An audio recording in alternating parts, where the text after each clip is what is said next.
And we are here now with Jonathan from Niftmint. Hello, Jonathan. Bonjour, madame. Bonjour, monsieur. Jonathan. Bonjour, monsieur. Comment ça va?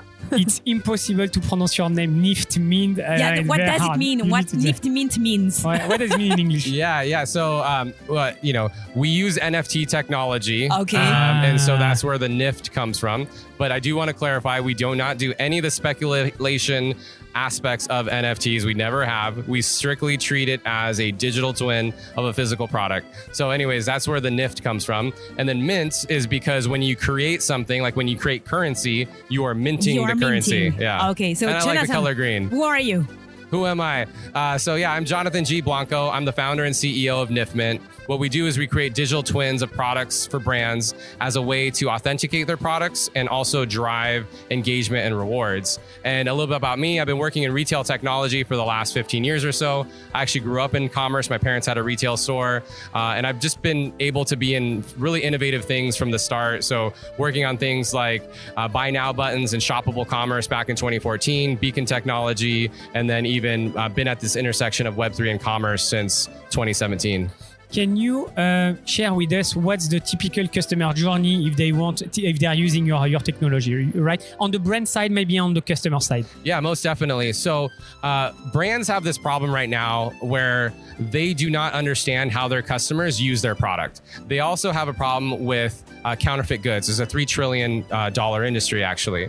And so what we do is we create a digital version or a digital twin of that physical product that lives and is tied to that product forever. So from a customer journey perspective, imagine that you go to Montclair, you see a beautiful jacket, you purchase that jacket, and when you purchase that, there's this option to receive the digital item. Now that becomes a marketing decision. Montclair can say, hey, pay us a little bit more and you get this, or this just is included in the product overall.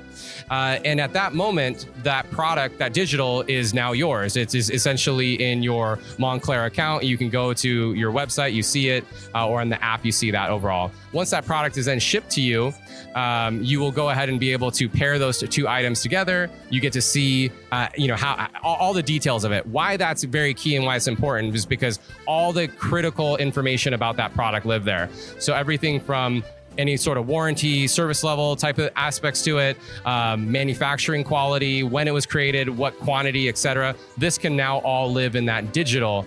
And that actually breeds incentivization because of the fact that it's paired together. So that's what gets really excited for us is you get to now tell people, hey, Adrian, go ahead and wear this jacket to the ShopTalk conference and you're going to get points, cash back, rewards, some sort of incentive overall. So that's at the core of what we're building and what we put together so far. Okay, so that's from the customer perspective. What about the brands? Yeah, from the brand perspective, we make it really simple for them. So a lot of people don't know this. I'm sure your listeners know this. Most brands are not incredibly technical, right? They're either working with agencies or using e-commerce platforms. And so you're typically going to get the brand marketer involved to implement a lot of things on the e-commerce site.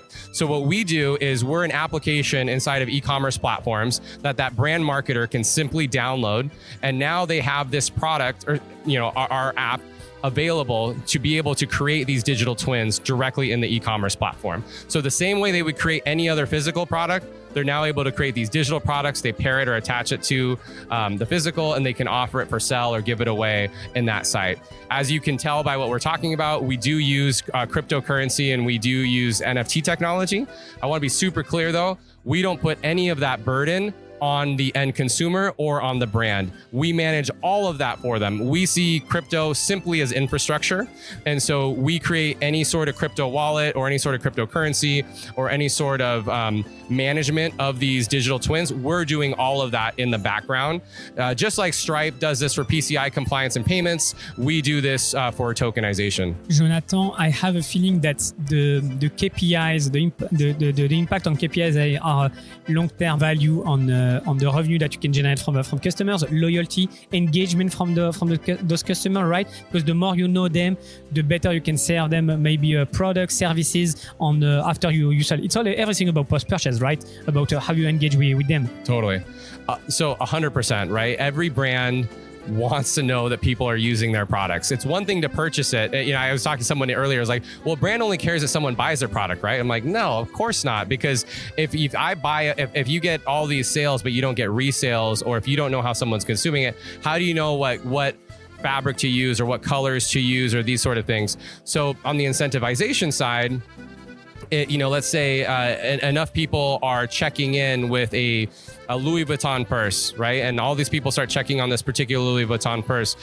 A brand is basically able to start getting engagement metrics on how people are using that product in a native environment, in the wild, which is a data set and a data point that they've simply have never had access to. One of the biggest values behind technology companies or application companies is the daily active user, right? Like when you think of social media, it's all about daily active users. That's where their value comes in. We get to allow for a brand to start thinking about what does a daily active user look like for them based on this authentication mechanism. Jonathan, speaking about e-commerce integration and API, to which platforms are you connected with? So great question. We're currently connected to the big commerce platform. We're next focused on Salesforce Commerce Cloud and Adobe Commerce.